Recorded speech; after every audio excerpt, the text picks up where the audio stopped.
What if I told you that in just 21 days, you could completely transform who you are? Not just change a few habits or tweak your routine, but actually become a fundamentally different person. Someone more confident, more successful, more disciplined, and more aligned with the life you've always wanted to live. Most people will tell you that real change takes years, maybe decades. They'll say you need to be patient, that transformation is a slow process, that you should manage your expectations.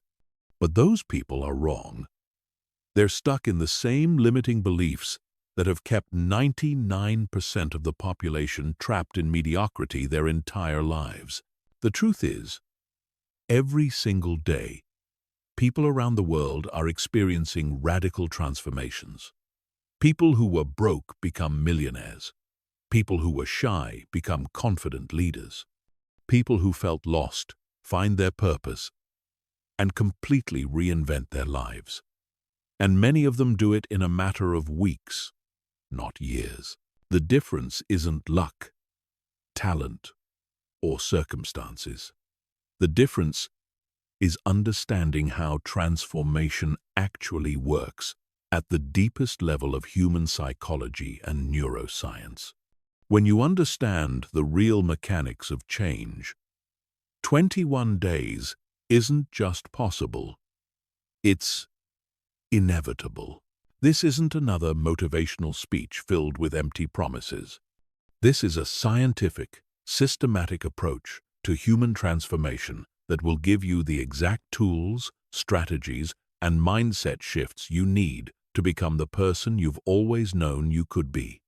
By the end of these 21 days, the old you won't just be improved, it will be completely obsolete. Chapter 1. The 21-Day Myth and Why It Actually Works. Let me start by destroying the biggest lie you've been told about personal transformation. You've probably heard that it takes 21 days to form a habit. And you've probably tried to use this principle to change your life. Maybe you tried to work out for 21 days straight, or meditate, or wake up early. And when it didn't stick, when day 22 came and you fell back into your old patterns, you blamed yourself. You thought you lacked willpower, discipline, or commitment. But here's what nobody told you. The 21-day rule was never about surface-level habits. It was discovered by Dr. Maxwell Maltz, a plastic surgeon who noticed that his patients took approximately 21 days to adjust to their new appearance after surgery. This wasn't about brushing their teeth or going to the gym. This was about their fundamental self-image, their core identity shifting to accept a new reality. The real power of 21 days isn't in forming habits. It's in rewiring your identity. And when you understand this distinction, everything changes. Because habits come and go, but identity transformation is permanent. When you change who you are at the core level, the behaviors, the choices, the lifestyle, all follow automatically. Think about it this way. If you truly saw yourself as a healthy person, would you really struggle to eat well? If you genuinely believed you were successful, would you really struggle to take the actions that create success? If you knew in your bones that you were confident and capable, would you really hesitate to speak up, take risks, or pursue your dreams? The answer is no. The only reason you struggle with these things is because deep down, your current identity is fighting against these changes. Your subconscious mind, which controls 95% of your daily thoughts and actions, is working overtime to keep you consistent with who you currently believe you are. But here's where it gets interesting. Your subconscious mind doesn't distinguish between what's real and what's imagined. It only responds to what you consistently feed it. If you've been feeding it the same story about yourself for years, that's what it accepts as truth. But if you deliberately and systematically feed it a new story, a new identity, a new version of yourself, it will accept that as truth just as readily. This is why 21 days is actually the perfect time frame. It's long enough to override old neural pathways and establish new ones, but short enough that your conscious mind can maintain focus and commitment without getting overwhelmed. It's the sweet spot where neuroplasticity meets psychological momentum. The key is understanding that you're not trying to change what you do for 21 days. You're changing who you are for 21 days. You're not practicing new habits. You're practicing a new identity. You're not trying to act differently. You're trying to be different. And when being different becomes your new normal, acting differently becomes effortless. Most people fail at transformation because they focus on the externals while ignoring the internals. They try to change their behavior while keeping the same mindset. They try to change their actions while maintaining the same beliefs about themselves. It's like trying to change the fruit while keeping the same roots. It doesn't work. But when you flip the script, when you start with identity and let behavior follow, transformation becomes inevitable. When you spend 21 days not just doing different things, but actually becoming a different person, you create a shift so fundamental that going back to your old self becomes literally impossible. This is what separates the 1% who create lasting transformation from the 99% who try and fail over and over again. The 1% understand that change happens from the inside out, not the outside in. They know that lasting transformation is about becoming, not just doing. So as we embark on this 21-day journey together, understand that we're not just changing your routine or your habits. We're changing your identity. We're changing how you see yourself, how you think about yourself, and ultimately, who you are at the deepest level. And when that changes, everything else changes with it. Chapter 2. The Identity Shift. Becoming who you're meant to be. Your identity is the most powerful force in your life. It's the invisible hand that guides every decision you make, every action you take, and every result you create. Most people never question their identity because they don't even realize they have one. They think they're just being themselves, never understanding that their current self is nothing more than a collection of beliefs, stories, and patterns that were installed in them over years of conditioning. But here's what changes everything. Your identity is not fixed. It's not written in stone. It's not determined by your genes, your past, or your circumstances. Your identity is a choice. It's a story you tell yourself about who you are. And like any story, it can be rewritten. Right now, you have an identity that's keeping you stuck. Maybe you see yourself as someone who struggles with confidence, someone who's not good with money, someone who's unlucky in relationships, or someone who just can't seem to get their life together. These aren't facts about you. They're beliefs about you. And beliefs, no matter how deeply held, can be changed. The problem is that most people try to change their results while keeping the same identity. They want to be successful while still seeing themselves as a failure. They want to be confident while still believing they're not good enough. They want to be wealthy while still identifying as someone who struggles with money. This creates an internal conflict that sabotages every effort at change. Your subconscious mind is like a thermostat. It works tirelessly to keep you consistent with your current identity. If you see yourself as someone who makes $50,000 a year, and suddenly you start making $100,000, your subconscious will find ways to bring you back down. It will create emergencies that require you to spend money or make you unconsciously sabotage your income, or create situations that feel familiar and comfortable to your current identity. This is why lottery winners often end up broke within a few years. This is why people who lose weight often gain it back. This is why people who try to change their lives often find themselves right back where they started. They changed their circumstances without changing their identity. But when you change your identity first, everything else follows naturally. When you truly see yourself as successful, you automatically make successful decisions. When you genuinely believe you're worthy of love, you naturally attract healthier relationships.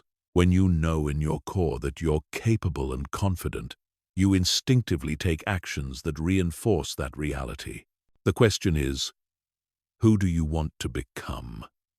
Not what do you want to achieve, not what do you want to have, but who do you want to be? Because once you're clear on that, the path forward becomes obvious. Maybe you want to become someone who's naturally confident and charismatic. Maybe you want to become someone who's financially abundant and successful. Maybe you want to become someone who's healthy, energetic, and disciplined. Maybe you want to become someone who's peaceful, fulfilled, and purposeful. Whatever it is, you need to get crystal clear on this new identity. But here's the crucial part.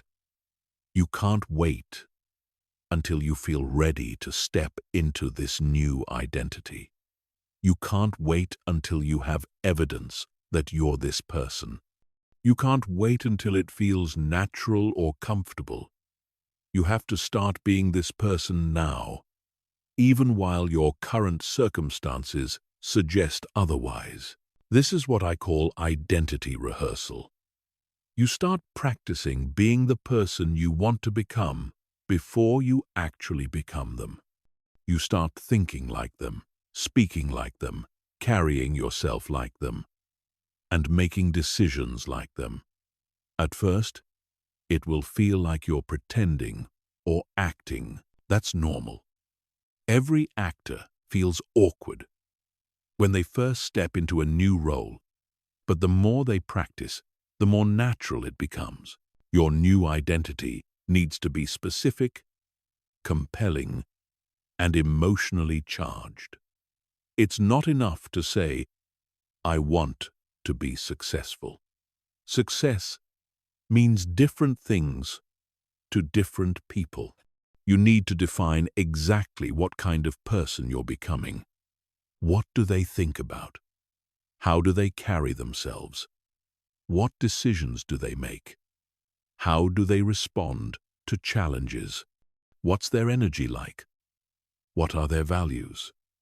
What's their daily routine? The more detailed and vivid you can make this new identity, the more your subconscious mind can grab onto it and start making it real. You're essentially creating a character that you're going to step into and embody for the next 21 days. And just like any character, the more you practice being them, the more natural it becomes. But there's a deeper layer to this. Your new identity isn't just about how you see yourself. It's about how you relate to the world.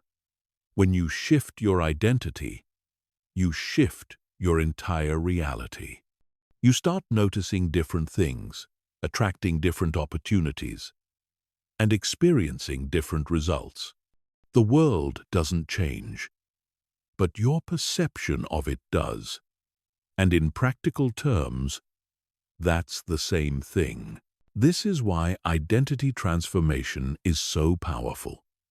It's not just personal development. It's reality creation. When you change who you are, you change what's possible for you. You change what you're capable of. You change what you deserve.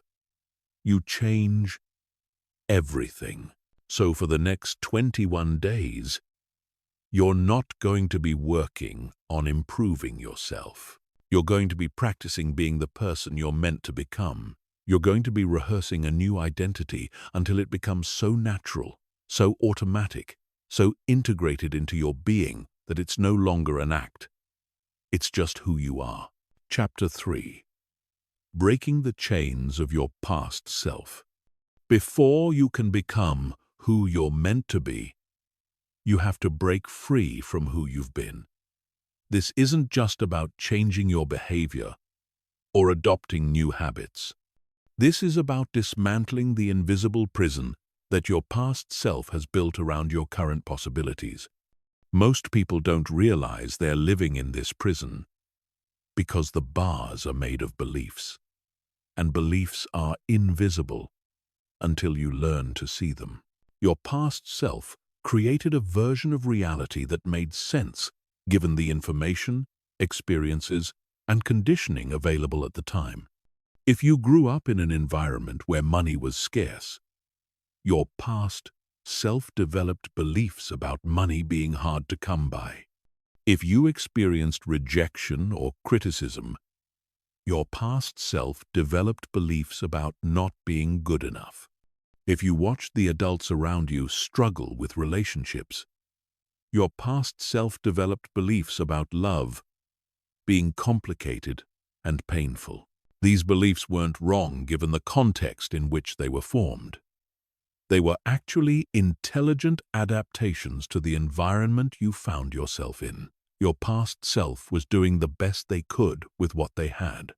But here's the problem.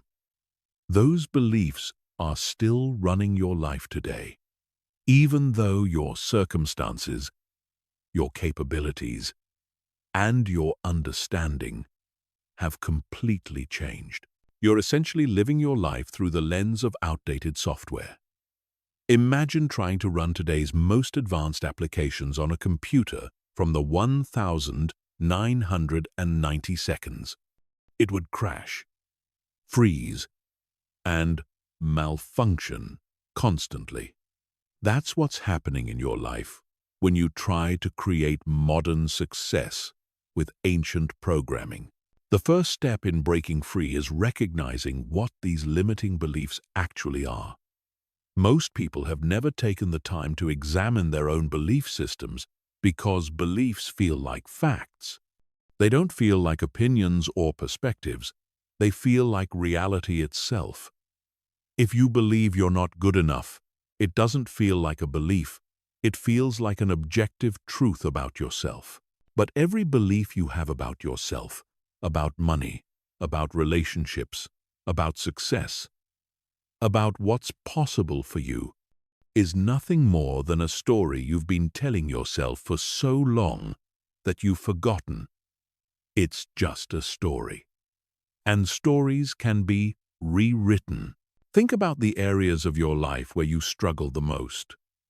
What beliefs do you hold about these areas?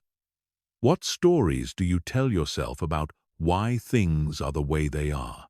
What facts about yourself do you accept without question? These aren't facts, they're programs, and programs can be reprogrammed. Maybe you tell yourself you're not a naturally confident person. Maybe you believe you're not good with money. Maybe you think you're unlucky in love. Maybe you've convinced yourself that success is for other people, not you. Maybe you believe you're too old, too young, too inexperienced, or too damaged to change. These are all stories, and they're all keeping you trapped in a version of yourself that no longer serves you. The most insidious part of these limiting beliefs is that they're self-fulfilling prophecies. When you believe you're not confident, you act in ways that reinforce that belief. You avoid situations that would challenge you to be confident. You interpret neutral events as evidence of your lack of confidence. You unconsciously sabotage opportunities that would force you to step into confidence. Your belief creates the very reality it describes. But this also means that when you change the belief, you change the reality. When you start believing you're naturally confident, you start acting in ways that reinforce that new belief. You seek out situations that allow you to practice confidence. You interpret events in ways that support your confident identity. You unconsciously create opportunities that require you to be confident. The same mechanism that kept you trapped now works to set you free. Breaking these chains requires more than just positive thinking or affirmations. It requires a systematic dismantling of your old identity and a deliberate construction of your new one. This is deep psychological work, and it's not always comfortable. You're essentially performing surgery on your own mind, removing the parts that no longer serve you and implanting new patterns that align with who you're becoming. The resistance you feel when you try to change isn't weakness, it's your past self fighting for survival. Your old identity knows that if you truly transform, it will cease to exist. So, it will throw everything it has at you to maintain the status quo. It will create fear, doubt, and anxiety.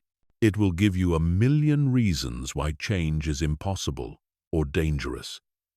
It will make you feel like you're being fake or inauthentic when you try to be different.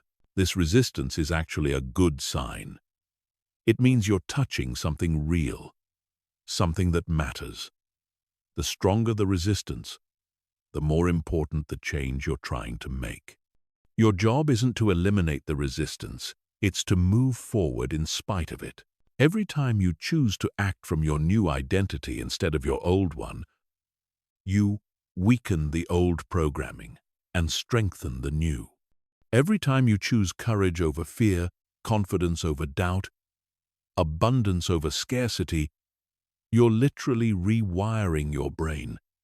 You're creating new neural pathways and allowing old ones to atrophy. This process requires patience with yourself, but impatience with your excuses. You have to be compassionate enough to understand why you've been the way you've been, but decisive enough to refuse to stay that way. You have to honor your past without being imprisoned by it. The beautiful thing about breaking these chains is that once they're broken, they can never hold you the same way again. Once you realize that your limitations were largely self-imposed, once you experience the freedom of operating from a new identity, once you see what's possible when you stop playing small, there's no going back. The person who was trapped by those old beliefs simply stops existing. This is what we're doing over the next 21 days. We're not just changing your habits or improving your mindset. We're liberating you from the prison of your past self and setting you free to become who you're truly meant to be. We're breaking the chains that have held you back and giving you the keys to a completely new life. Chapter 4. The Neuroscience of Transformation.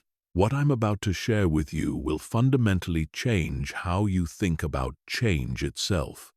For decades, scientists believed that the brain was fixed after childhood, that neural pathways were permanent, and that personality and capabilities were largely set in stone by the time you reached adulthood. This belief wasn't just held by scientists, it permeated our entire culture. It's why people say things like, "You can't teach an old dog new tricks," or "People don't change." But this belief was completely wrong. In the last 2 decades, neuroscience has discovered something so revolutionary, so powerful, that it literally rewrites the rules of human potential. It's called neuroplasticity, And it means that your brain is constantly changing, constantly rewiring itself, constantly creating new neural pathways based on your thoughts, experiences, and behaviors. This isn't just a minor adjustment to our understanding of the brain. This is a complete paradigm shift that changes everything we thought we knew about change, about learning, about what's possible for human beings. Your brain isn't fixed. Your personality isn't permanent. Your capabilities aren't set in stone. Every single day, with every thought you think and every action you take, you are literally sculpting your brain. Here's how it works. Every time you think a thought, your brain creates a neural pathway. The first time you think it, the pathway is weak, like a faint trail through the forest. But every time you think that same thought again, you strengthen that pathway. You make it wider, deeper, more permanent. Eventually, if you think the same thoughts often enough, these pathways become superhighways in your brain, automatic patterns that fire without conscious effort. This is why your current patterns feel so automatic. If you've been thinking thoughts of self-doubt for years, you've created superhighways of self-doubt in your brain. If you've been operating from fear and scarcity, you've built neural networks that automatically generate fear and scarcity. If you've been living from a place of limitation and struggle, your brain has literally organized itself around limitation and struggle. But here's the revolutionary part. You can create new pathways just as easily as you created the old ones. Every time you choose a new thought, every time you act from a new identity, every time you practice a new way of being, you're laying down new neural pathways. And when you do this consistently over time, these new pathways become stronger than the old ones. Scientists used to think this process could only happen during childhood, when the brain was still developing. Now we know it happens throughout your entire life.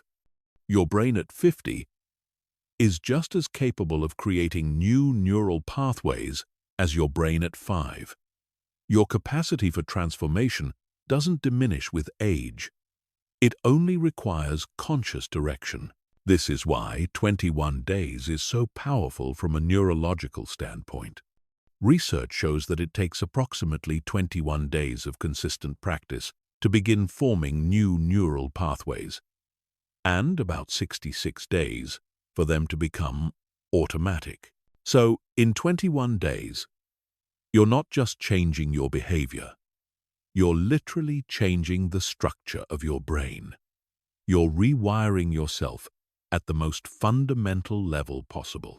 But there's a specific way to accelerate this process, and it involves understanding how your brain actually creates change. Your brain changes through 3 primary mechanisms: repetition, emotion, and novelty. When you combine all 3, you create what neuroscientists call enhanced neuroplasticity, which means your brain changes faster and more permanently. Repetition is obvious. The more you practice a new thought pattern or behavior, the stronger the neural pathway becomes. But it's not just about mechanical repetition. It's about conscious, deliberate repetition with full attention and awareness. Every time you consciously choose to think or act from your new identity, you're sending a signal to your brain that this is important. This is the new direction we're going. Emotion is the accelerator. When you attach strong emotion to a new thought or behavior, your brain releases neurochemicals that strengthen the neural pathways associated with that experience. This is why traumatic events can create instant, permanent changes in behavior, even from a single experience. The emotion was so strong that it created an immediate, powerful neural pathway. You can use this same mechanism for positive change. When you practice your new identity with genuine emotion, with excitement and enthusiasm and belief, you're essentially giving your brain a neurochemical boost that makes the change happen faster and stick better. This is why visualization is so powerful when it's done with real feeling, not just mental imagery. Novelty keeps your brain engaged and plastic. When you do the same things in the same way over and over, your brain goes into autopilot. But when you introduce new challenges, new environments, new experiences, your brain stays alert and adaptable. This is why stepping outside your comfort zone isn't just psychologically beneficial, it's neurologically beneficial. It keeps your brain in a state where change is possible. The most powerful insight from neuroscience is that your brain doesn't distinguish between what you vividly imagine and what you actually experience. When you mentally rehearse being confident, your brain fires the same neural pathways as when you actually act confident. When you visualize success with full sensory detail and emotion, your brain treats it as a real experience and strengthens the neural pathways associated with success. This means you can literally practice your new identity in your mind, and your brain will treat it as real practice. You can rehearse being confident, successful, peaceful, or powerful, and your brain will start wiring itself for confidence, success, peace, and power. Mental rehearsal isn't just preparation for change, it is change. But here's what most people get wrong. They try to think their way into a new way of being, instead of acting their way into a new way of thinking. Your brain changes more rapidly through new actions than through new thoughts. When you physically do something different, when you take actions that are aligned with your new identity, you create stronger and more permanent neural changes than when you just think about being different. This is why the 21-day transformation process focuses so heavily on embodiment and action. We're not just changing your mindset, we're changing your neural pathways through deliberate, consistent, emotionally charged actions that reinforce your new identity. We're using the full power of neuroplasticity to literally rewire your brain for success. The implications of this are staggering.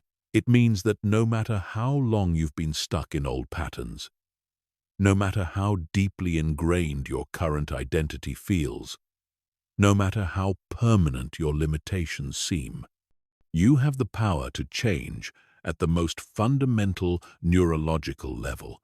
You're not trying to overcome your brain. You're working with your brain's natural capacity for change. Over the next 21 days, every single thing we do is designed to maximize neuroplasticity and accelerate the rewiring process. We're not just hoping for change, we're engineering it at the cellular level. We're not just thinking different thoughts, we're building different brains. And when you have a different brain, you have a different life. Chapter 5. Building your transformation blueprint. Now that you understand the psychology and neuroscience of transformation, it's time to create your personal blueprint for the next 21 days. This isn't a generic plan that works for everyone. This is a customized roadmap that's specifically designed for who you are now and who you want to become. The more precise and personalized this blueprint is, the more powerful your transformation will be. Most people fail at transformation because they approach it haphazardly.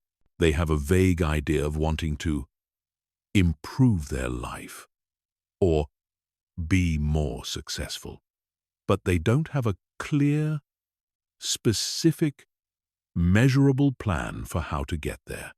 They're essentially trying to drive to a destination without a map, and then wondering why they keep getting lost. Your transformation blueprint is your map. It's going to tell you exactly where you're going, exactly how you're going to get there, and exactly how you'll know when you've arrived. It's going to eliminate confusion, reduce resistance, and maximize your chances of success by giving your brain clear, specific instructions for change. The first component of your blueprint is your transformation vision. This is a detailed, vivid, emotionally compelling description of who you're becoming and what your life will look like when the transformation is complete. This isn't just a goal or an outcome. It's a complete identity shift that encompasses every area of your life. Your transformation vision needs to be written in present tense, as if it's already happening. Instead of saying, "I want to be confident," you write, "I am naturally confident and charismatic in every situation." Instead of saying, "I hope to be successful," you write, "I am a highly successful person who creates value and abundance wherever I go." You're not describing a future possibility. You're describing a current reality that you're stepping into. This vision needs to be comprehensive. How do you think when you're operating from this new identity? How do you feel? How do you carry yourself? How do you speak? How do you dress? How do you spend your time? What kinds of decisions do you make? What's your morning routine? How do you handle challenges? What's your relationship with money? How do you interact with other people? What's your energy like? The more detailed and specific this vision is, the more your subconscious mind can grab onto it and start making it real. You want to create such a clear picture of your new identity that your brain can't help but start moving you in that direction. You want to make it so compelling that staying in your old identity feels uncomfortable and unnatural. But a vision without a strategy is just a fantasy. The second component of your blueprint is your transformation strategy. This is the specific, systematic approach you're going to use to bridge the gap between who you are now and who you're becoming.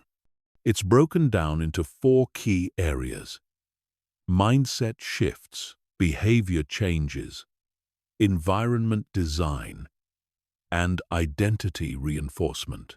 Mindset shifts are the new thought patterns, beliefs, and perspectives you're going to adopt.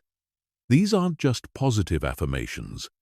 They're fundamental changes in how you interpret reality. If your old mindset saw challenges as threats, your new mindset sees them as opportunities. If your old mindset focused on what could go wrong, your new mindset focuses on what could go right. If your old mindset operated from scarcity, your new mindset operates from abundance. Behavior changes are the specific actions you're going to take every day that align with your new identity. These aren't random habits. They're strategic behaviors that reinforce who you're becoming.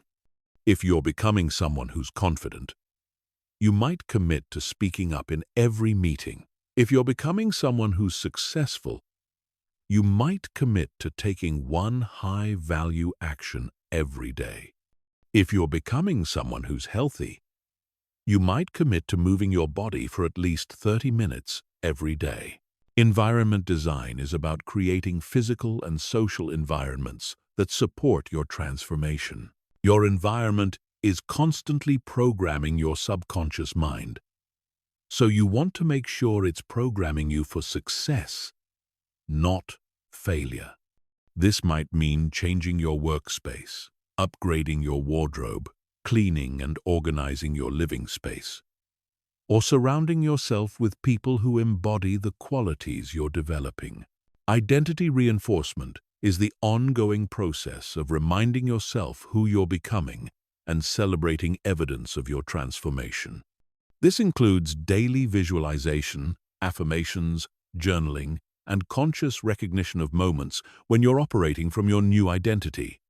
The more you reinforce your new identity, the faster it becomes automatic and natural. The third component of your blueprint is your transformation metrics. These are the specific, measurable ways you're going to track your progress over the 21 days. Transformation isn't always obvious in the moment, especially internal transformation. Having clear metrics helps you recognize progress when it's happening and course correct when necessary. Your metrics should include both internal measures and external measures. Internal measures might include your confidence level on a scale of 1 to 10, how often you catch yourself thinking from your new identity, or how natural your new behaviors feel. External measures might include specific actions you've taken, opportunities you've created, or results you've achieved. The key is to measure progress, not perfection. You're not trying to become perfect overnight. You're trying to become better every day. Small, consistent improvements compound over time into massive transformation. Celebrating small wins builds momentum and keeps you motivated when the process gets challenging. The fourth component of your blueprint is your transformation support system. This includes the resources, tools, and people that will help you stay committed and accountable throughout the 21 days. This might include books, podcasts, or courses that reinforce your new identity. It might include apps or tools that help you track your progress. It might include friends, family members, or mentors who support your transformation and hold you accountable. The most important part of your support system is accountability.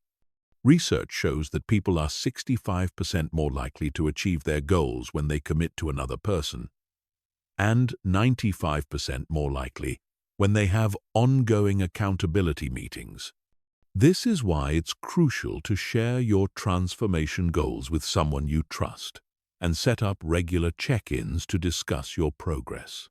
Finally, your blueprint needs to include your transformation contingency plan. This is your strategy for handling inevitable challenges, setbacks, and resistance. Transformation is never a straight line from point A to point B. There will be days when you don't feel like staying committed. There will be moments when your old identity fights back. There will be situations that test your resolve. Having a contingency plan means you've already decided how you're going to handle these challenges before they arise. You've identified the most likely obstacles and created specific strategies for overcoming them. You've prepared yourself mentally and emotionally for the resistance you'll face, so when it shows up, you're ready for it. Your transformation blueprint is your guide, your accountability partner, and your roadmap, all rolled into one. It takes the guesswork out of transformation and gives you a clear, systematic approach for becoming who you're meant to be. Over the next 21 days, this blueprint will be your North Star, keeping you focused, motivated, and moving in the right direction, no matter what challenges arise. The more detailed and personalized your blueprint is, the more successful your transformation will be. This isn't something you can rush through or do halfway. Take the time to really think through each component, to get clear on exactly what you want and exactly how you're going to get it. Your future self is depending on the decisions you make right now. Chapter 6. The Daily Transformation Protocol. Now we get into the practical mechanics of daily transformation. This isn't about adding more tasks to your already busy schedule. This is about completely restructuring how you move through each day, so that every moment becomes an opportunity to reinforce your new identity. Most people live their days on autopilot, unconsciously reinforcing the same patterns that keep them stuck. We're going to flip that script entirely. Your day needs to be designed around identity reinforcement, not just productivity. Every morning, you're going to wake up and consciously step into your new identity. Every evening, you're going to review how well you embodied that identity throughout the day. Every moment in between becomes a chance to practice being the person you're becoming. The morning activation sequence is crucial because it sets the neurological tone for your entire day. Within the first hour of waking, your brain is in a highly programmable state. Your brain waves are transitioning from the theta state of sleep to the alpha state of relaxed awareness. This is when your subconscious mind is most receptive to new programming. Start with identity visualization. Before you even get out of bed, spend 5 minutes mentally rehearsing your new identity. See yourself moving through the day with confidence, making decisions from abundance, responding to challenges with resilience. Feel the emotions of being this person. Experience the energy of operating from this new identity. Your brain doesn't know the difference between imagination and reality. So this mental rehearsal is literally programming your neural pathways for success. Next is the identity declaration. Stand in front of a mirror and declare who you are becoming. Not who you want to become, who you are becoming. Speak with conviction, with certainty, with the energy of someone who knows exactly who they are. Your voice has power, especially when you're speaking to yourself. Every declaration rewires your brain at a deeper level. Then comes embodied movement. Your body holds patterns just as much as your mind does. How you move, how you carry yourself, how you breathe, all communicate to your subconscious mind who you are. Spend 10 minutes moving your body in a way that embodies your new identity. If you're becoming confident, move with confidence. If you're becoming powerful, move with power. If you're becoming peaceful, move with grace and centeredness. The evening integration process is equally important. This is when you review the day and consciously reinforce the identity shifts you made. Your brain consolidates memories and learning during sleep. So what you focus on before bed has a disproportionate impact on your transformation. Review your identity wins. What moments during the day did you successfully operate from your new identity? What decisions did you make that aligned with who you're becoming? What challenges did you handle in a new way? Celebrate these moments, no matter how small they seem. Recognition reinforces neural pathways and makes those patterns more likely to repeat. Identify growth opportunities. What situations triggered your old identity? What moments did you fall back into old patterns? This isn't about judgment or self-criticism. It's about awareness and learning. Every time you catch yourself operating from your old identity, you create an opportunity to choose differently next time. Set tomorrow's identity intention. Based on today's experiences, how will you show up tomorrow? What specific situations will you approach from your new identity? What old patterns will you consciously interrupt? Having a clear intention for tomorrow programs your subconscious to look for opportunities to embody your new identity. Throughout the day, you need identity check-ins. These are brief moments where you pause and ask yourself, who am I being right now? Am I operating from my new identity or my old one? These check-ins create conscious awareness of your identity state and give you the opportunity to course-correct in real time. The most powerful transformation happens in micro-moments. When someone cuts you off in traffic, do you respond from your old identity or your new one? When you face a challenging situation at work, do you react from fear or from confidence? When you're making decisions about how to spend your time or money, are you choosing from scarcity or abundance? These micro moments, accumulated over 21 days, create massive transformation. Your daily protocol also needs to include identity anchoring. These are specific physical actions that connect you to your new identity throughout the day. Maybe it's the way you sit during meetings, the way you shake hands, the way you answer the phone, or the way you walk into a room.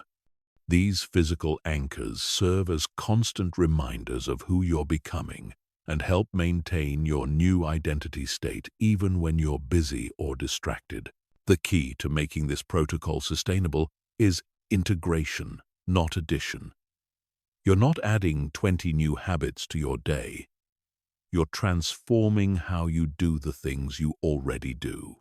You're bringing consciousness and intention to activities that were previously unconscious and automatic. You're using your existing routine as a framework for identity transformation. Chapter 7. Overcoming resistance and self-sabotage. Here's what no one tells you about transformation. Your old identity will fight back. It will fight back hard, and it will fight back smart. The resistance you experience isn't a character flaw or a sign of weakness. It's a biological imperative.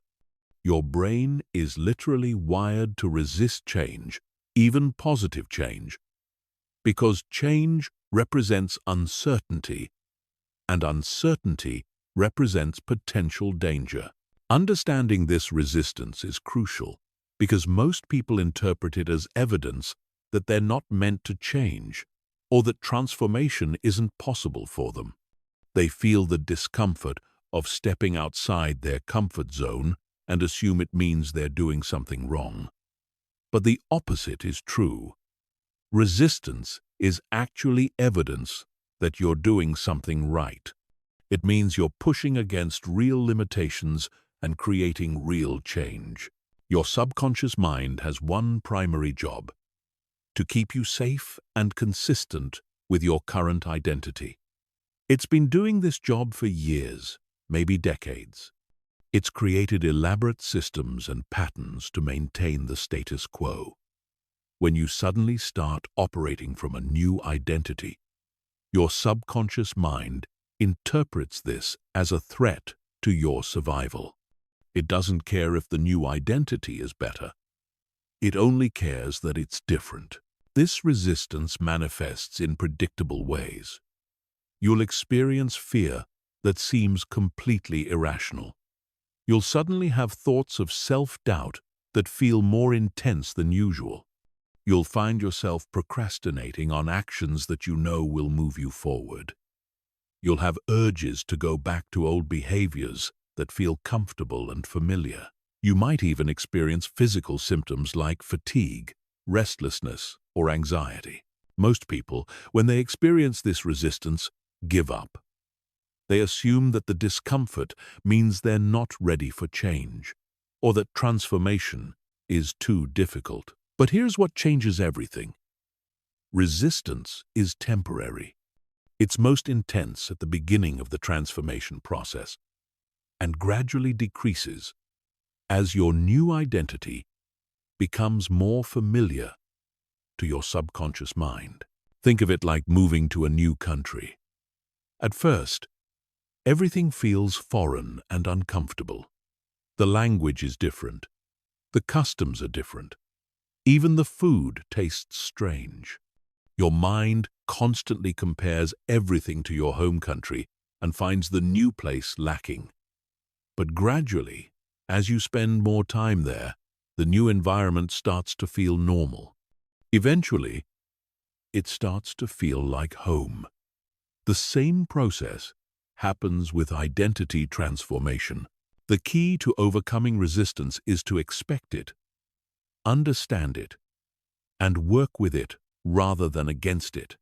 When you feel fear about stepping into your new identity, recognize it as your old identity trying to protect you.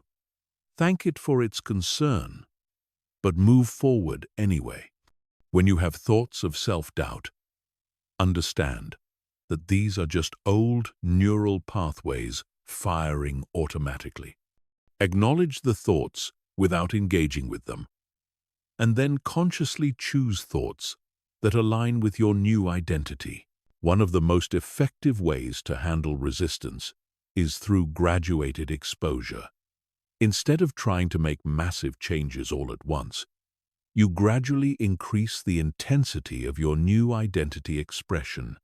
If your new identity is confident and you're naturally shy, you don't start by giving a speech to 1,000 people.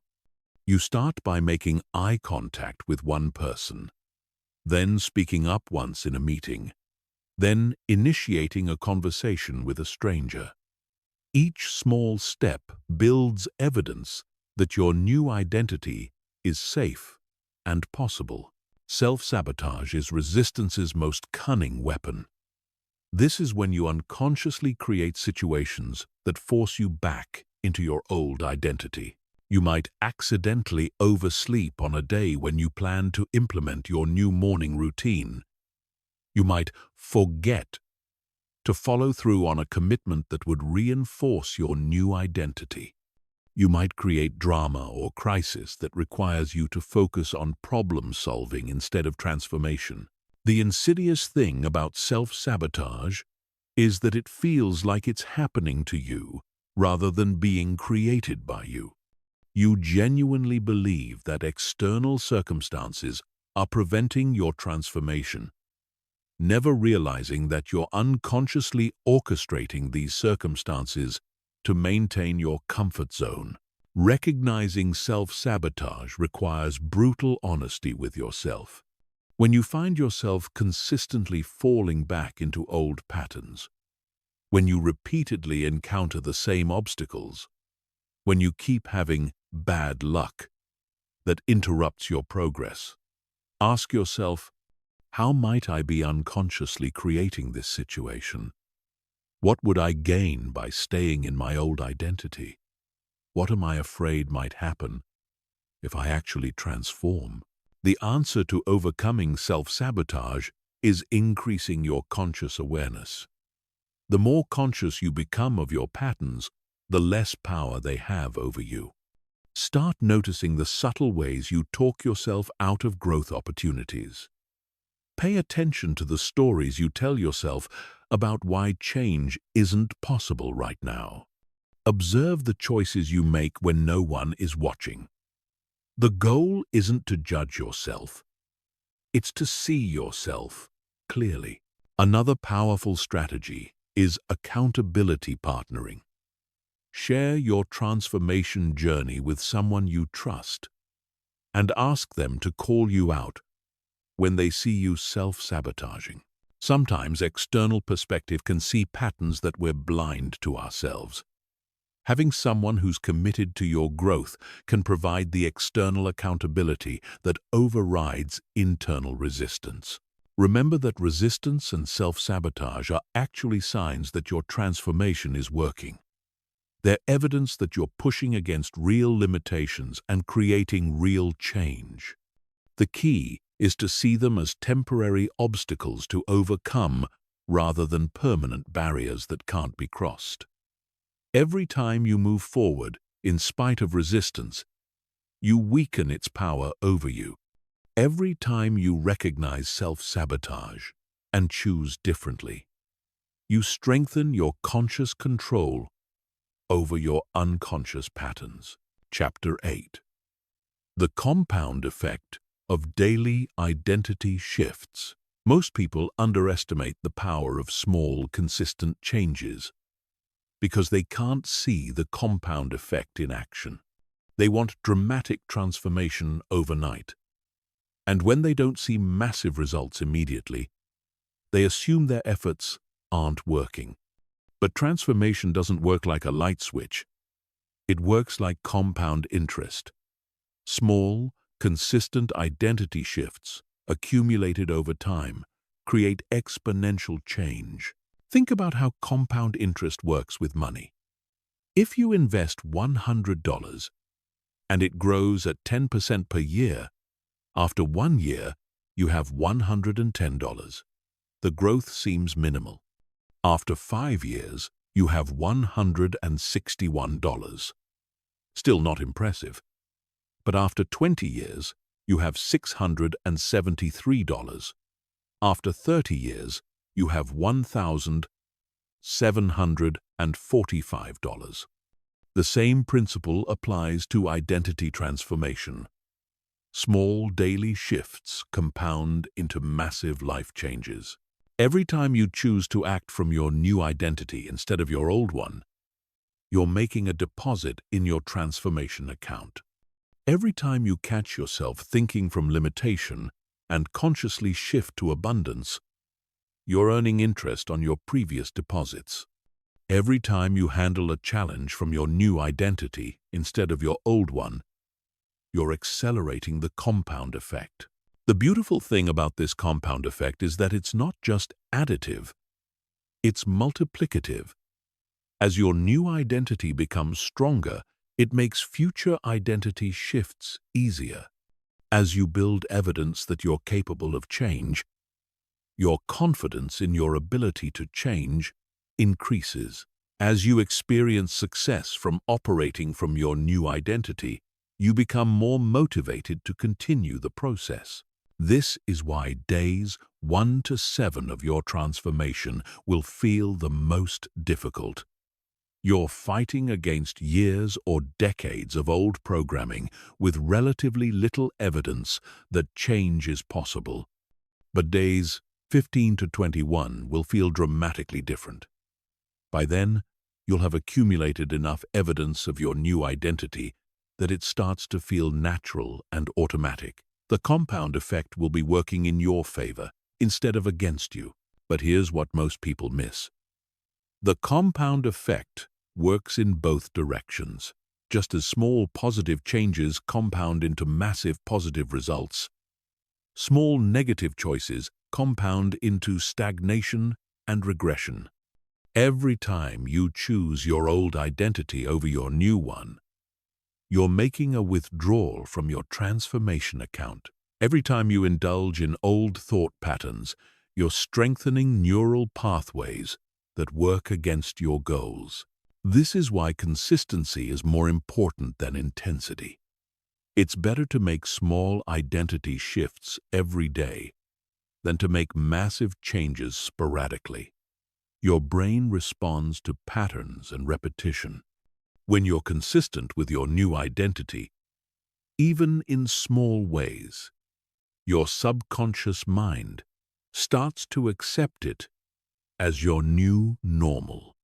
When you're inconsistent, your subconscious mind treats your new identity as a temporary experiment that will eventually end. The compound effect also applies to your environment and relationships. As you consistently show up as your new identity, the people around you start responding to you differently. They begin to see you as the person you're becoming rather than the person you used to be. This external reflection reinforces your internal transformation and accelerates the compound effect. Opportunities also compound. As you operate from your new identity, you start attracting different opportunities than you did before. You notice possibilities that were always there but invisible to your old identity. You take actions that create new opportunities. You build relationships with people who support your new identity. Each opportunity builds on the previous ones, creating a snowball effect of positive change. Skills and capabilities compound as well.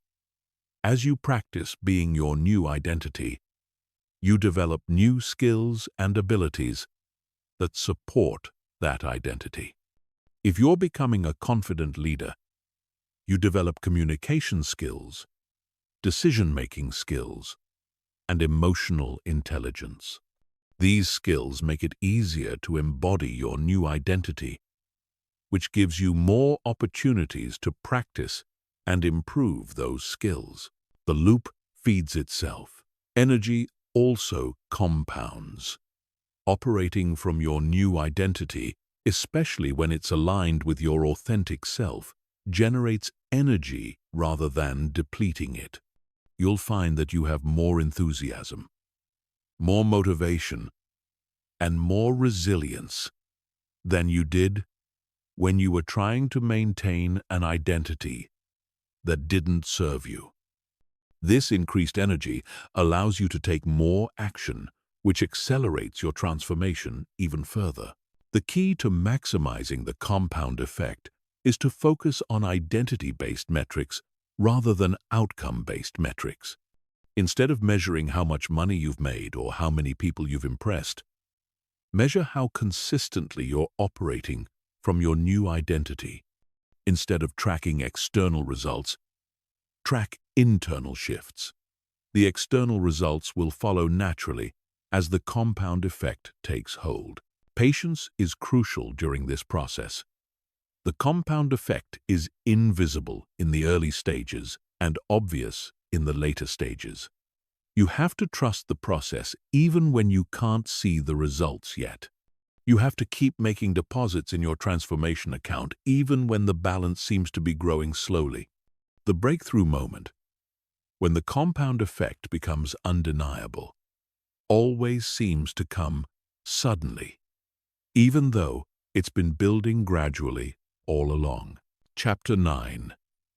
Designing your environment for transformation. Your environment is not neutral. Every single element of your physical and social environment is either supporting your transformation or undermining it. Most people try to change themselves while keeping everything around them exactly the same, and then wonder why change feels so difficult.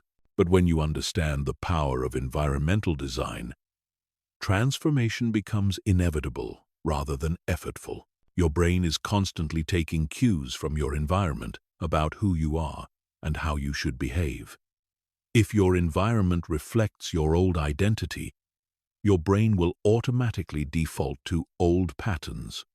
If your environment reflects your new identity, your brain will naturally shift toward new patterns.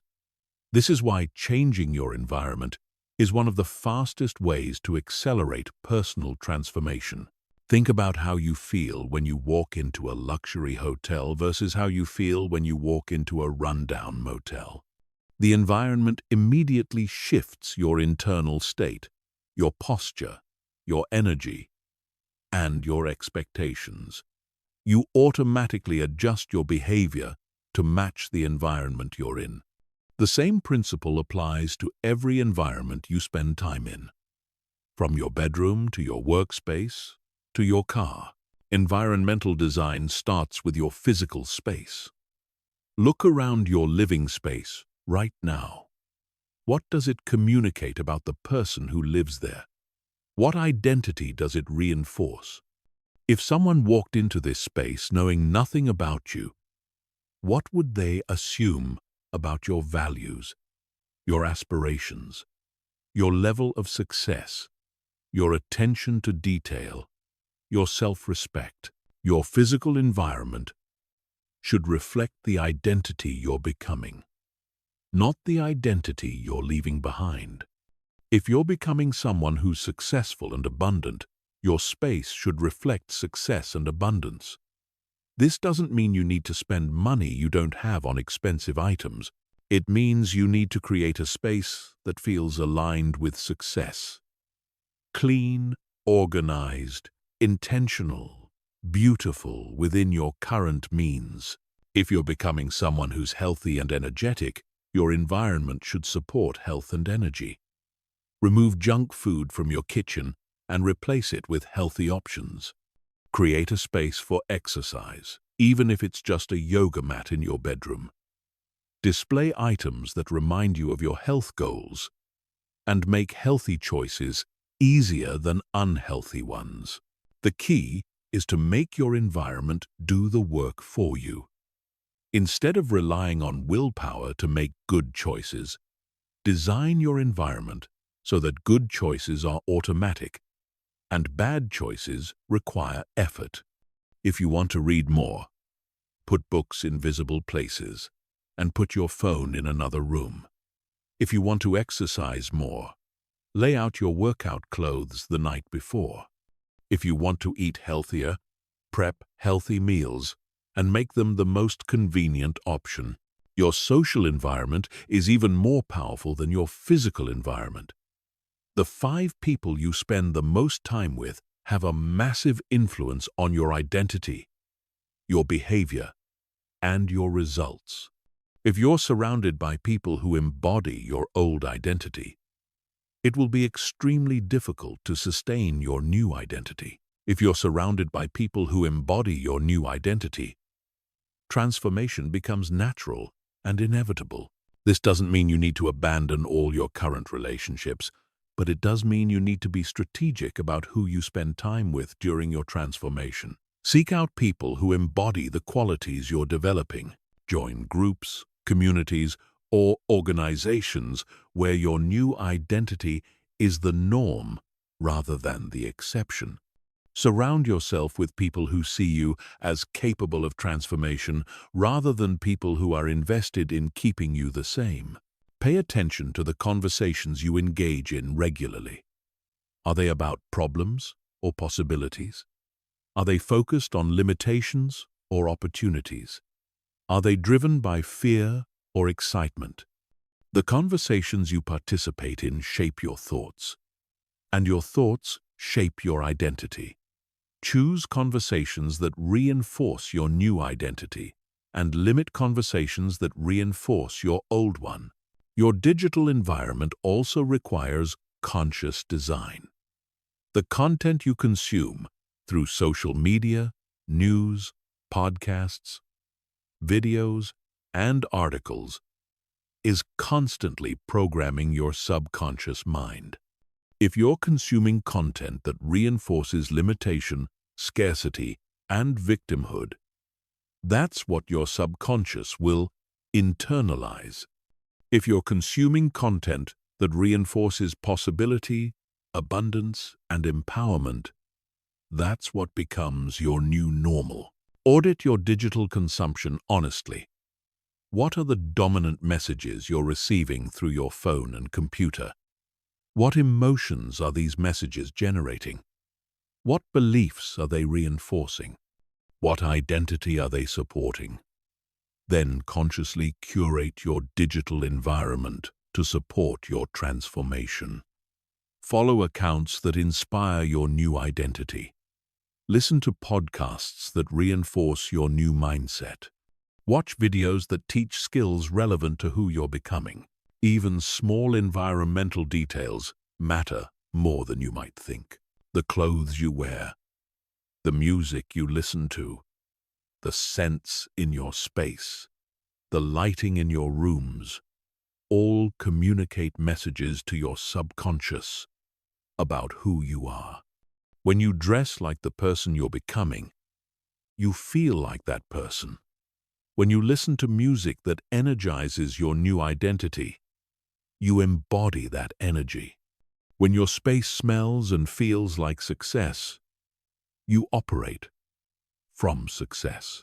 Creating environmental triggers for your new identity is particularly powerful.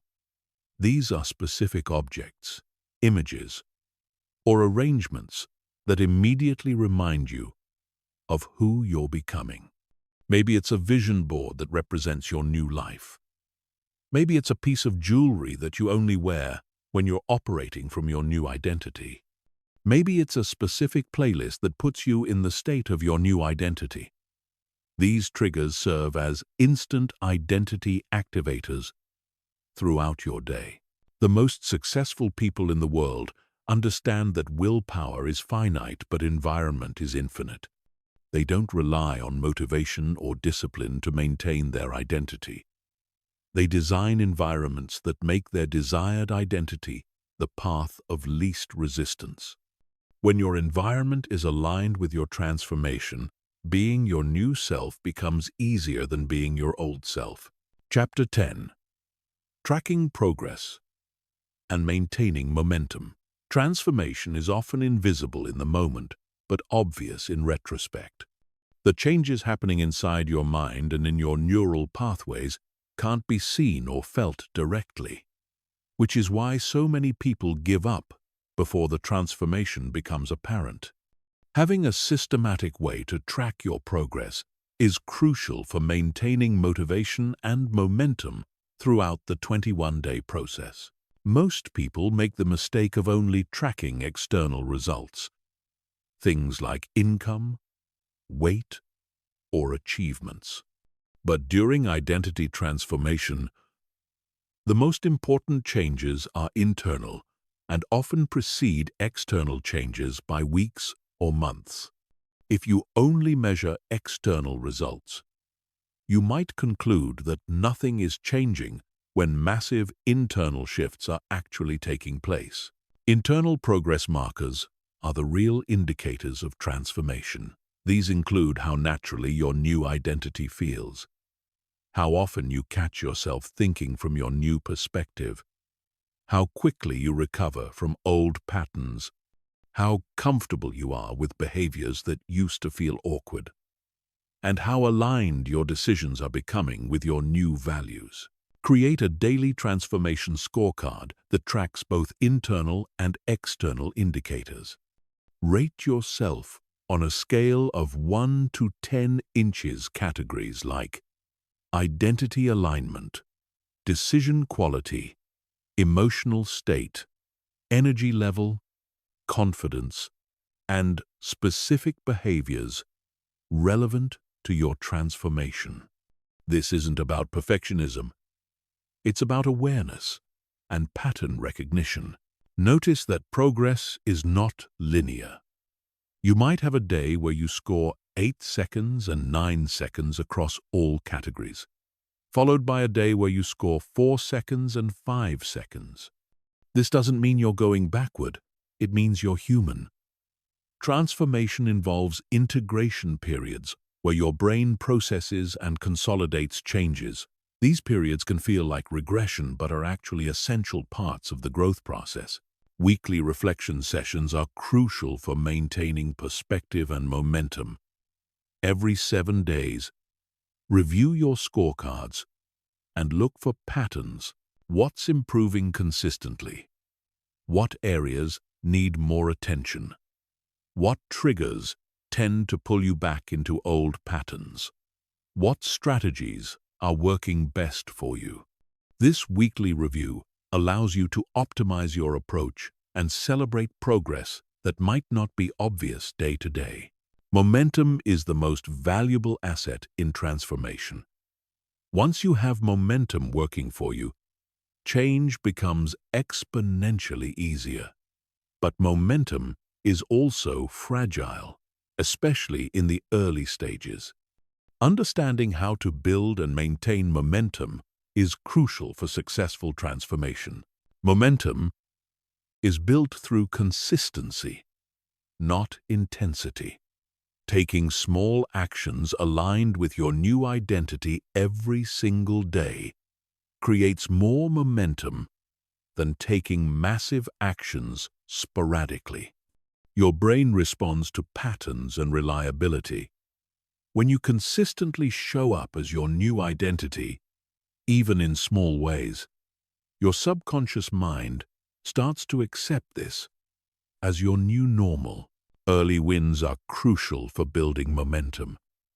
Design your transformation plan so that you experience success quickly and frequently.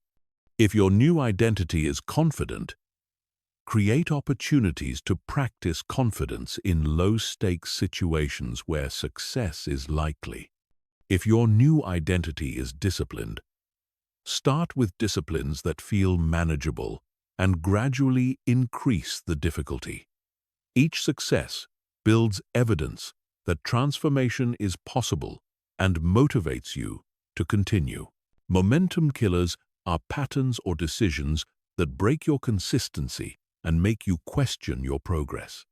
Common momentum killers include perfectionism, comparison to others, focusing only on external results, and allowing single setbacks to derail your entire process. Identify your personal momentum killers and create specific strategies for handling them when they arise. Accountability accelerates momentum exponentially. When you share your transformation journey with others and commit to regular check-ins, you create external pressure that supports your internal motivation. Choose accountability partners who understand transformation and will call you out lovingly when you're making excuses or falling back into old patterns. Celebrating progress is essential for maintaining momentum. Your brain learns through positive reinforcement, and celebration is one of the most powerful forms of positive reinforcement. Acknowledge every sign of progress, no matter how small. Every time you operate from your new identity. Every time you make a decision aligned with your transformation. Every time you handle a challenge differently than you would have before. Celebrate it. Create transformation milestones that mark significant progress points throughout the 21 days. Maybe day 7 is when you first feel your new identity becoming natural. Maybe day 14 is when other people start commenting on changes they see in you. Maybe day 21 is when you realize you can't imagine going back to your old way of being. Having milestones to look forward to helps maintain motivation during challenging periods. The compound effect of tracking becomes obvious over time. When you consistently measure and acknowledge your progress, you create a positive feedback loop that accelerates transformation. You become more aware of your patterns, more intentional with your choices, and more confident in your ability to change. The act of tracking itself becomes a transformation tool. By day 21, you should have accumulated enough evidence of change that your transformation feels undeniable. The person who started this journey 21 days ago should feel like a different person than who you are now. Not because you've achieved perfection, but because you've proven to yourself that intentional change is possible and that you have the power to direct your own transformation. The tracking and momentum systems you develop during these 21 days become lifelong tools for continued growth. Transformation doesn't end after 21 days. It becomes a way of life. Once you understand how to systematically change yourself, you can apply these same principles to any area of your life that needs improvement. You become someone who transforms rather than someone who hopes for change. Chapter 11. Advanced Integration Techniques. By this point in your transformation, you've experienced what it feels like to operate from your new identity. You've had moments where it felt natural, effortless, and authentic. You've also had moments where it felt forced, awkward, and unfamiliar. This is completely normal and actually indicates that real integration is taking place.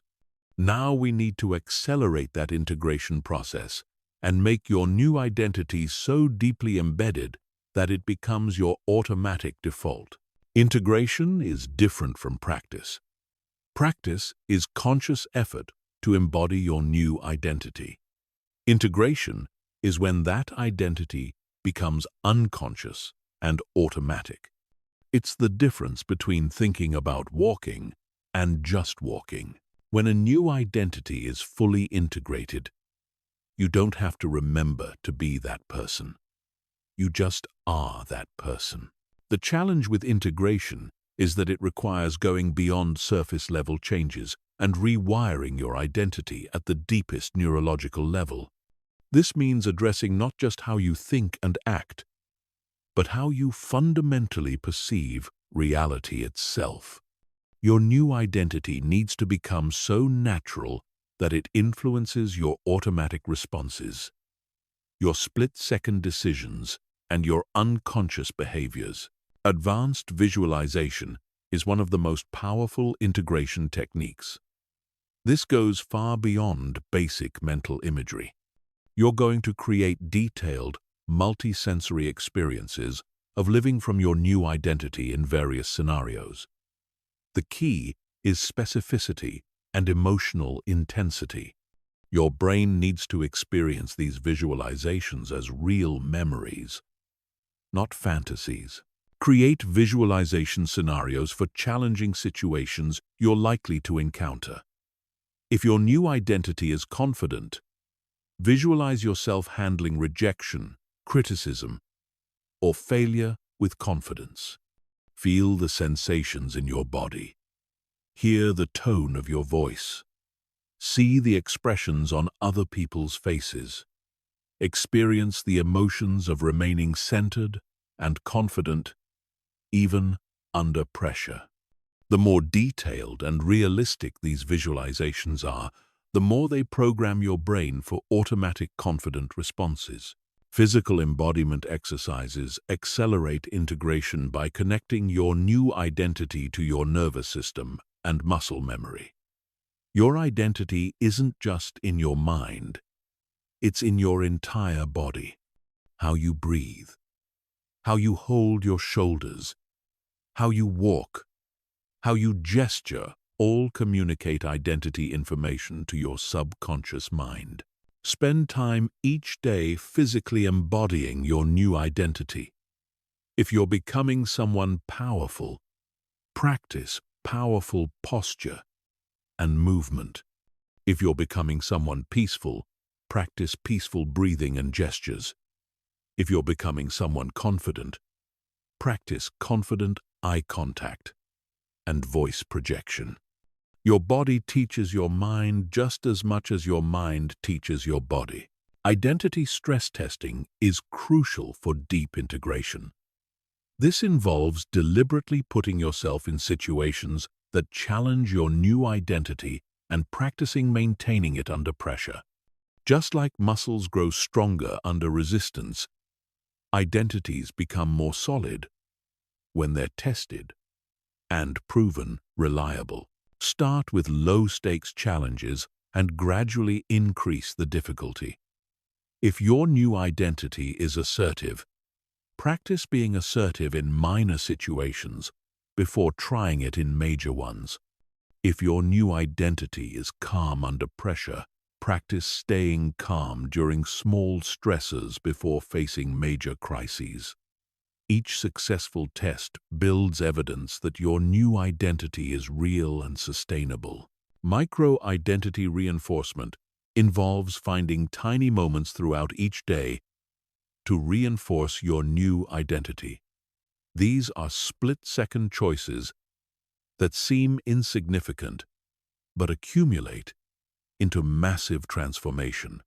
How you respond when someone cuts in line. How you handle a minor disappointment.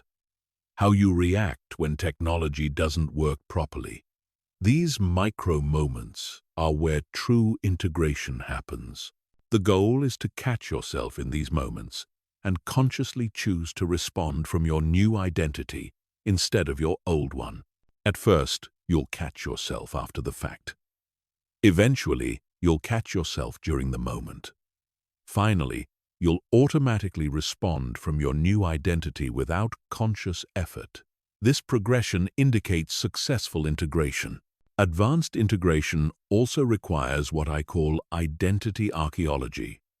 This is the process of identifying and transforming the deepest, most unconscious patterns that maintain your old identity. These are often patterns you developed in childhood or during traumatic experiences that continue to influence your behavior decades later. These deep patterns often show up as automatic thoughts that arise in specific situations. Thoughts like, "I'm not smart enough for this," or "people like me don't get opportunities like this." or "I always mess things up when it matters." These thoughts feel true because they've been repeated so many times, but they're actually just old programming that can be changed. When you notice these automatic thoughts, don't try to fight them or suppress them. Instead, acknowledge them as old programming and consciously choose a thought that aligns with your new identity. Over time, these new thoughts will become just as automatic as the old ones were. Identity integration also requires learning to navigate the transition periods between your old and new identity. There will be moments when you feel like you're in between identities, not fully your old self, but not yet completely your new self. These transition periods can feel uncomfortable and confusing, but they're actually signs that deep change is occurring. During these periods, trust the process and lean into your new identity, even when it doesn't feel completely natural yet. Authenticity isn't about only doing what feels comfortable. It's about aligning with who you're truly meant to be. Sometimes, being authentic requires growing beyond who you've been. The final aspect of advanced integration is developing identity flexibility. This means being able to access different aspects of your new identity depending on what's needed in each situation. A truly integrated identity isn't rigid or one-dimensional. It's dynamic and adaptive while maintaining core consistency. For example, if your new identity is confident, that confidence might express itself differently in a boardroom than it does in a social setting, than it does in an intimate relationship. The core confidence remains the same, but its expression adapts to the context. This flexibility prevents your new identity from feeling like a costume you put on, and instead makes it feel like a natural part of who you are. Chapter 12. Mastering your internal dialogue. Your internal dialogue is the constant stream of thoughts running through your mind every moment of every day. Most people are completely unconscious of this dialogue, never realizing that it's one of the most powerful forces shaping their reality. Your internal dialogue doesn't just reflect who you are, it creates who you are. Change your internal dialogue, and you change everything. The average person has between 60,000 and 80,000 thoughts per day, and research shows that 90% of these thoughts are the same thoughts they had yesterday. This means most people are unconsciously reinforcing the same identity, the same limitations, and the same reality day after day through their internal dialogue. They're essentially hypnotizing themselves into staying exactly the same. But here's what changes everything. You have the power to consciously direct your internal dialogue. You can choose what thoughts to engage with and what thoughts to dismiss. You can choose what stories to tell yourself about who you are and what's possible for you. You can choose to use your internal dialogue as a tool for transformation rather than a prison of repetition. Your internal dialogue operates on multiple levels simultaneously. There's the surface level, which is the thoughts you're consciously aware of. There's the emotional level, which is the feelings and reactions that arise automatically. And there's the identity level, which is the deepest layer, where your core beliefs about yourself and reality reside. Mastering your internal dialogue means gaining conscious control at all three levels. The surface level is the easiest to change because it's the most conscious. This is where you practice replacing negative thoughts with positive ones, limiting thoughts with empowering ones, and fear-based thoughts with possibility-based ones. But this surface-level work is only effective if it's connected to the deeper levels. The emotional level requires understanding that thoughts and emotions are connected, but not the same thing. You can't always control what emotions arise, but you can control how you respond to them and what thoughts you choose to think about them. When you feel fear, you can choose to think thoughts that acknowledge the fear without being controlled by it. When you feel doubt, you can choose to think thoughts that recognize the doubt as old programming rather than current truth. The identity level is where the real transformation happens. This is where you consciously choose to think thoughts that align with your new identity rather than your old one. Instead of thinking, "I'm not good at this," you think, "I'm learning and improving every day."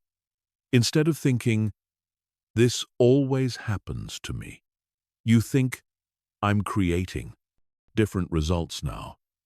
Instead of thinking, "I can't handle this," you think, "I have the resources to figure this out." The key to mastering your internal dialogue is developing what I call thought awareness. This is the ability to observe your thoughts without being controlled by them. Most people are so identified with their thoughts that they don't realize they have a choice about which thoughts to engage with. They think every thought that arises must be true and important and worthy of attention. But thoughts are just mental events, like clouds passing through the sky. Some are useful and worth engaging with. Others are just noise from old programming. Developing thought awareness means learning to observe your thoughts objectively and consciously choose which ones to amplify and which ones to let pass by. This requires creating space between you and your thoughts. You are not your thoughts. You are the consciousness that observes your thoughts. When you realize this distinction, you gain tremendous power over your internal experience. You can have a thought of self-doubt and recognize it as just a thought, not a truth about yourself. You can have a thought of limitation and understand it as old programming, not current reality. Conscious thought direction is the next level of internal dialogue mastery. This is where you actively choose thoughts that support your new identity and align with your transformation goals. Instead of just observing thoughts and letting them pass, you deliberately generate thoughts that reinforce who you're becoming. This isn't about positive thinking or affirmations, although those can be useful tools. This is about strategic thinking that serves your transformation. When you're facing a challenge, instead of automatically thinking thoughts that make the challenge seem impossible, you consciously choose thoughts that help you see solutions and possibilities. When you're making decisions, instead of defaulting to thoughts rooted in old patterns, you consciously choose thoughts aligned with your new identity. Internal dialogue mastery also requires understanding the difference between helpful and unhelpful mental commentary. Helpful commentary serves your growth and transformation. It helps you learn from experiences, solve problems, and make better decisions. Unhelpful commentary is just noise that reinforces old patterns and keeps you stuck. Helpful commentary sounds like, "What can I learn from this? How can I approach this differently? What would someone with my new identity do in this situation?" Unhelpful commentary sounds like, "I always mess this up. This is too hard for me. I knew this wouldn't work."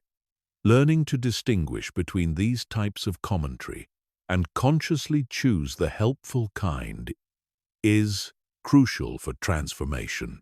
One of the most powerful techniques for transforming your internal dialogue is developing an internal coach rather than an internal critic. Most people have a harsh, judgmental voice in their head that constantly criticizes their efforts and points out their flaws. This internal critic feels like it's trying to help by preventing mistakes, but it actually sabotages transformation by reinforcing limiting beliefs. Your internal coach, on the other hand, supports your growth while maintaining realistic standards. It acknowledges challenges without making them seem impossible. It points out areas for improvement without attacking your worth as a person. It celebrates progress while encouraging continued effort. Developing this internal coach voice is essential for sustainable transformation. The internal coach asks different questions than the internal critic. Instead of, "Why did I do that?" it asks, "How can I do better next time?" Instead of, "I'm terrible at this," it says, "I'm improving at this." Instead of, "This proves I can't change," it says, "This is part of the learning process." These subtle shifts in internal language create massive shifts in your experience of transformation. Mastering your internal dialogue also means learning to use language that assumes your transformation rather than questioning it. Instead of saying, "I'm trying to be more confident," you say, "I am becoming more confident every day." Instead of saying, "I hope this works," you say, "I'm learning what works for me." Instead of saying, "Maybe I can change," you say, "I am changing." This assumptive language programs your subconscious for success rather than uncertainty. The ultimate goal of internal dialogue mastery is reaching a state where your thoughts automatically support your highest potential rather than your lowest fears. When this happens, transformation becomes effortless because your mind is working with you instead of against you.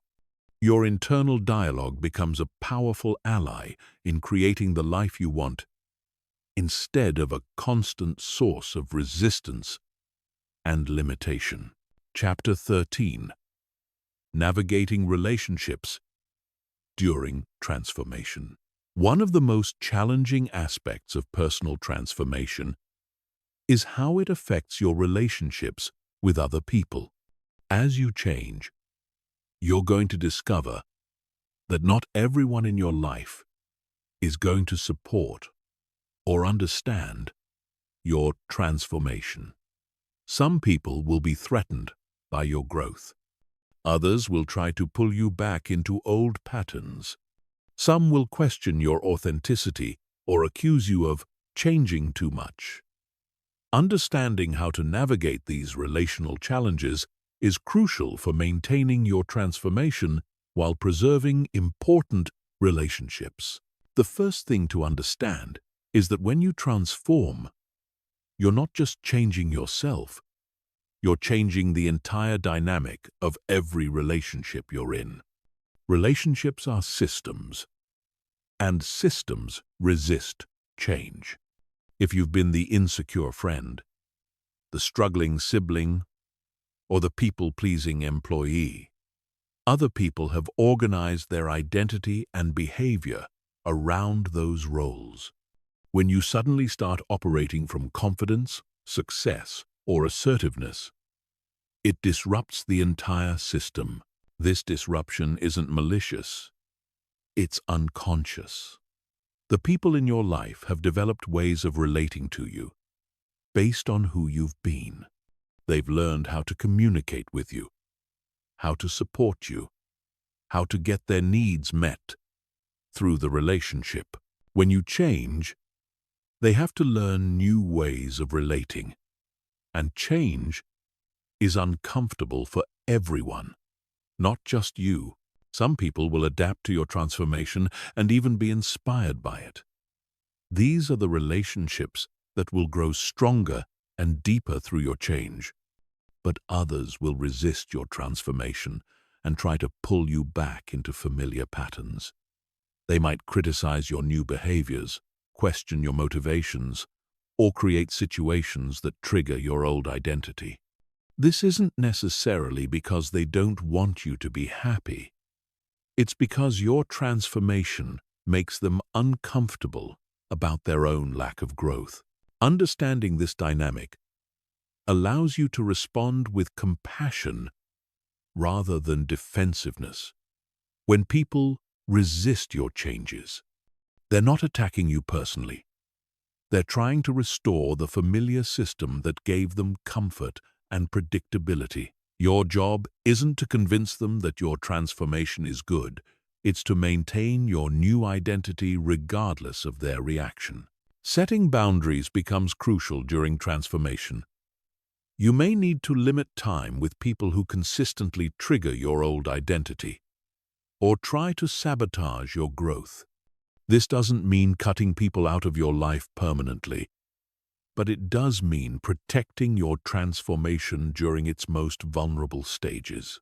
Once your new identity is fully integrated, you'll be better able to maintain it even around challenging people. Some relationships will naturally fade during your transformation, and this is often a healthy part of the process. Relationships that were based on shared limitations, complaints, or dysfunction may no longer feel fulfilling when you're operating from a higher level.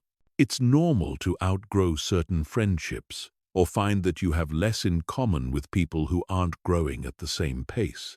This can feel sad or guilty, especially if these relationships were important to you in the past. But remember that people come into our lives for different reasons and different seasons. Some relationships are meant to support you through difficult times. Others are meant to celebrate your successes, and others are meant to challenge you to grow.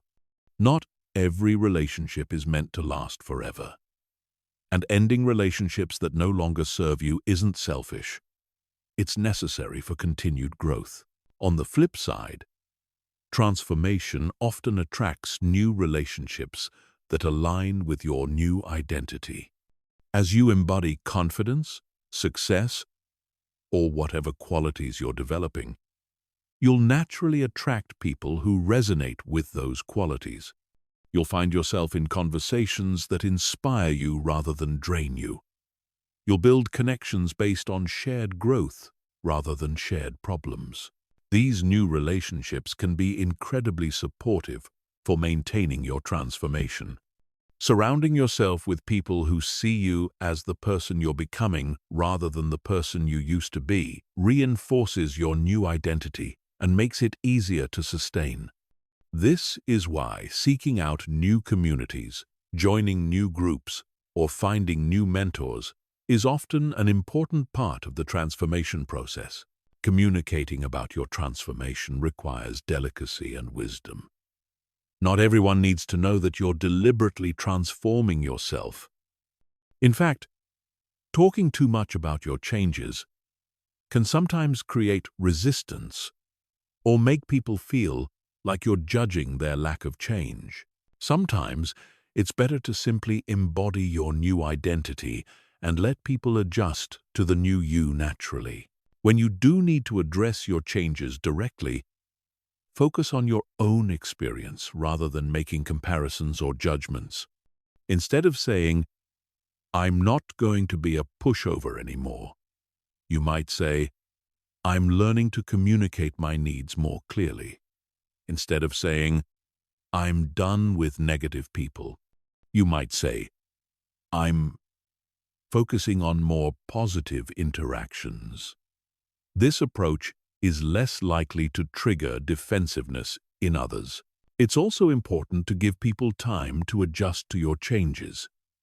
Just as your transformation didn't happen overnight, other people's adjustment to your transformation won't happen immediately either.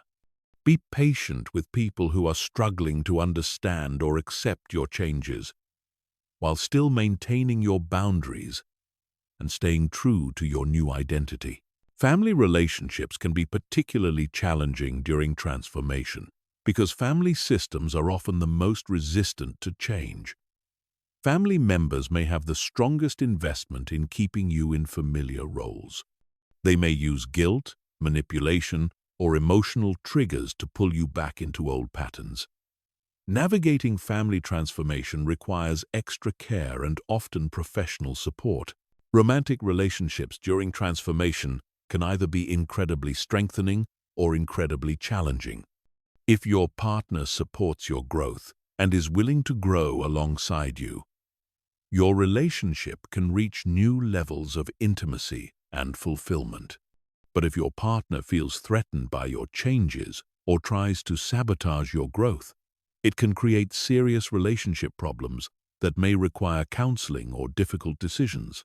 The key principle for navigating all relationships during transformation is staying true to your authentic self while remaining compassionate toward others' reactions.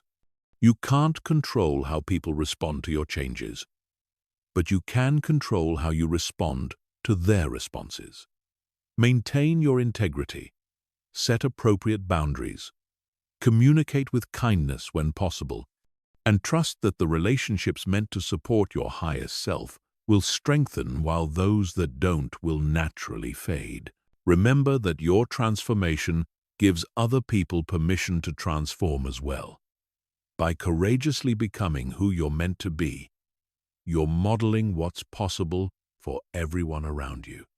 Even people who initially resist your changes may eventually be inspired by your example to examine their own lives and consider their own growth. Your transformation is not just a gift to yourself, it's a gift to everyone whose life you touch. Chapter 14. Long-term sustainability and continued growth. The 21-day transformation period is just the beginning, not the end. What you've accomplished in these 3 weeks is proof of concept that intentional change is possible and that you have the power to direct your own development. But maintaining and continuing this transformation for the long term requires a different set of strategies and mindsets than creating initial change. Most people make the mistake of thinking that once they've transformed, they can go back to autopilot and their new identity will maintain itself. But transformation is not a destination. It's a way of life. Your new identity requires ongoing attention, reinforcement, and evolution without conscious maintenance. Even the most dramatic transformations can gradually fade back toward old patterns. Long-term sustainability starts with understanding that your transformation is not complete after 21 days. It's established. You've created new neural pathways, new habits, and new ways of thinking. But these new patterns are still relatively weak compared to the old patterns that were developed over years or decades. Continued reinforcement is essential for making your new identity truly permanent. The key to sustainability is shifting from intensive transformation mode to maintenance mode. During the 21-day period, you are focused on creating dramatic change in a short time. Now you need to focus on integrating those changes so deeply that they become effortless and automatic. This requires a less intensive but more consistent approach. Daily identity reinforcement becomes a permanent part of your routine. But it doesn't need to be as time-intensive as during the initial transformation period. 5 minutes of morning visualization, brief identity check-ins throughout the day, and evening reflection can maintain the momentum you've built. The key is consistency rather than intensity. Continued growth requires setting new transformation goals once your current identity feels natural and automatic. Transformation is not a one-time event. It's a lifestyle. Once you've mastered confidence, you might focus on developing leadership. Once you've developed leadership, you might focus on deepening wisdom.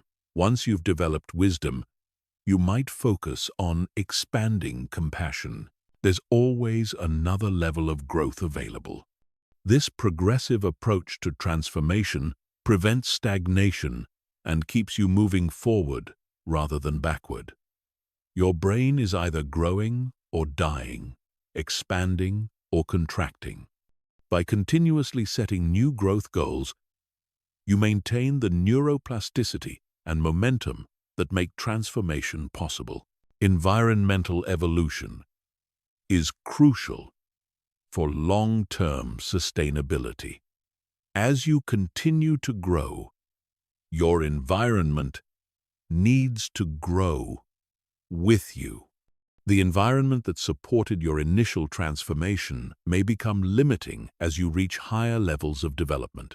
Regularly audit and upgrade your physical environment, social environment, and digital environment to match your expanding identity. This might mean joining new communities as you outgrow old ones. It might mean upgrading your living or working space as your success increases. It might mean finding new mentors who can guide you to levels you haven't reached yet. Your environment should always be pulling you forward rather than holding you back. Building a transformation support system becomes increasingly important for long-term growth. This includes mentors who are where you want to be, peers who are growing at a similar pace, and people you're mentoring who benefit from your growth. This support system provides accountability, inspiration, and perspective that keeps you moving forward. Regular transformation reviews are essential for maintaining momentum and direction. Monthly and quarterly reviews allow you to assess your progress, identify areas that need attention, and set new goals for continued growth. These reviews prevent drift and ensure that you're always moving toward your highest potential rather than just maintaining the status quo. Developing transformation skills as a permanent part of your identity is crucial for long-term success. The skills you've learned during this 21-day process: identity design, resistance management, environmental optimization, progress tracking, aren't just tools for this specific transformation. They're life skills that you can apply to any area you want to change or improve. Mastering these skills means you never have to feel stuck again. When you encounter new challenges or want to develop new capabilities, you have a proven process for creating change. You become someone who transforms rather than someone who hopes for transformation. This is perhaps the most valuable outcome of the entire process. Sharing your transformation with others becomes both a way to reinforce your own changes and a way to contribute to the world. Teaching others what you've learned, mentoring people who are where you used to be, and modeling transformation for your community reinforces your own identity while helping others discover their potential. This sharing doesn't have to be formal or professional.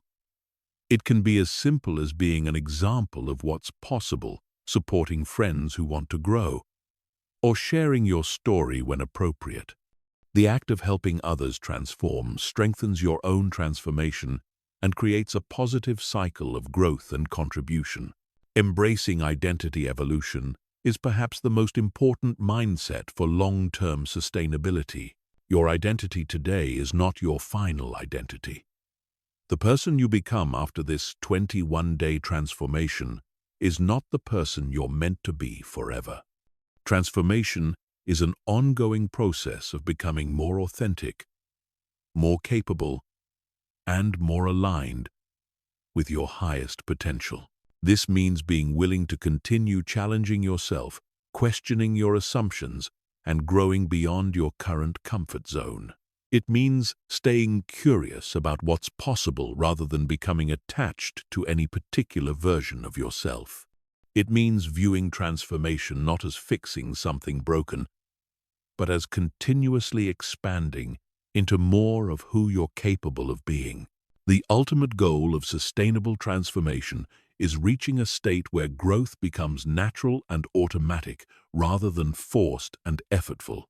When you've truly integrated the transformation lifestyle, You don't have to push yourself to grow. You're naturally drawn toward opportunities for expansion. Change becomes exciting rather than threatening. Challenges become opportunities rather than obstacles. And transformation becomes a source of joy rather than stress.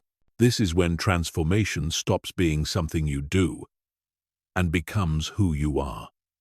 You become a person who naturally evolves, adapts, and expands. You become someone who doesn't just react to life but consciously creates their experience. You become the architect of your own becoming, continuously designing and redesigning yourself to match your expanding vision of what's possible. Chapter 15. The Transformed You and Beyond. As we reach the end of this 21-day journey, it's important to recognize that the person reading these words is fundamentally different from the person who started this process 3 weeks ago. You may not feel dramatically different in every moment, but transformation often happens so naturally that we don't notice the magnitude of change until we look back from where we've come. The neural pathways in your brain have been rewired. The automatic thoughts that arise in your mind have shifted. The decisions you make naturally align more closely with your highest potential. The way you carry yourself, speak to yourself, and see yourself has evolved. These changes may feel subtle because they've been integrated gradually, but their impact on your life will be profound and lasting. Take a moment to honestly assess how you've changed over these 21 days. How do you handle challenges differently now? What thoughts come automatically that didn't before? How has your confidence, your energy, your sense of possibility shifted? What actions are you taking now that you wouldn't have taken 3 weeks ago? What old patterns have you broken? What new patterns have you established? This assessment isn't about perfection or dramatic overnight change. It's about recognizing the real, measurable shifts that have occurred in your identity and your life. These shifts are the foundation for all future growth and the evidence that continued transformation is not only possible but inevitable when you apply these principles consistently. Understanding the ripple effects of your transformation is crucial as you move forward. Your personal changes don't just affect you. They affect everyone whose life you touch. Your increased confidence influences how others see their own potential. Your improved decision-making inspires others to examine their own choices. Your elevated energy and enthusiasm becomes contagious in your relationships and communities. You've become a source of possibility for others, often without even realizing it. People notice when someone is operating from a higher level, even if they can't articulate what's different. Your transformation gives others permission to consider their own growth and shows them that change is possible. This is one of the most meaningful aspects of personal development, the way it naturally extends beyond the individual to benefit the collective. The skills you've developed during this process are now permanent parts of your identity. You know how to consciously design and embody a new identity. You know how to overcome resistance and maintain momentum. You know how to create environments that support your growth. You know how to track progress and celebrate wins. You know how to navigate relationships during change. These are not just techniques you used for this transformation. They're life skills that will serve you in every future challenge and opportunity. This means you're no longer dependent on external circumstances, other people's approval, or lucky breaks to create the life you want. You have the internal tools and understanding to continuously design and redesign your experience. You've moved from being at the effect of your life to being at the cause of your life. This shift in locus of control is perhaps the most empowering result of the entire transformation process. As you continue beyond these 21 days, it's important to maintain what I call the transformation mindset. This is the understanding that you are not a fixed entity, but a continuously evolving being with unlimited potential for growth and change. This mindset keeps you open to new possibilities, resilient in the face of challenges, and excited about what you might become next. The transformation mindset also includes the understanding that setbacks and challenges are not evidence that you failed or that change is impossible. They're simply part of the human experience and opportunities to apply your transformation skills. Every challenge becomes a chance to strengthen your new identity and prove to yourself that you can handle whatever life presents. Looking toward the future, consider what your next level of transformation might involve. What aspects of your life or identity are you ready to evolve next? What new challenges are you ready to take on? What expanded version of yourself are you excited to become? The process you've learned can be applied to any area of life that needs improvement or growth. Maybe your next transformation focuses on your professional life, your relationships, your health, your creativity, or your contribution to the world. Maybe it involves developing completely new skills, exploring new interests, or taking on bigger challenges. The specific focus is less important than maintaining the momentum and continuing to grow. Consider also how you might share what you've learned with others. Your transformation story has power not just for you, but for anyone who might be inspired by your example. This doesn't mean you need to become a life coach or transformation expert, but it does mean being open to supporting others who are ready for their own growth journey. The most profound realization of successful transformation is understanding that who you are today is still not who you're ultimately meant to become. Your potential is not limited by your current capabilities, your past experiences, or your present circumstances. You are a being with infinite capacity for growth, adaptation, and evolution. This realization removes the pressure to get everything right immediately and replaces it with excitement about the ongoing journey of becoming. You don't have to be perfect. You just have to be growing. You don't have to have it all figured out. You just have to be willing to continue learning and evolving. As you integrate your transformation and plan for continued growth, remember that the most important changes are often invisible to others, and sometimes even to yourself. The shift in your internal dialogue, the increased alignment between your values and actions, the growing sense of agency and empowerment, these changes may not be dramatic or obvious, but they form the foundation for everything else in your life. Your transformation ripples out into every area of your existence. Better decisions create better results. Increased confidence opens new opportunities. Improved self-awareness leads to better relationships. Greater resilience allows you to take bigger risks and pursue bigger dreams. The changes you've made over these 21 days will continue to compound and multiply for years to come.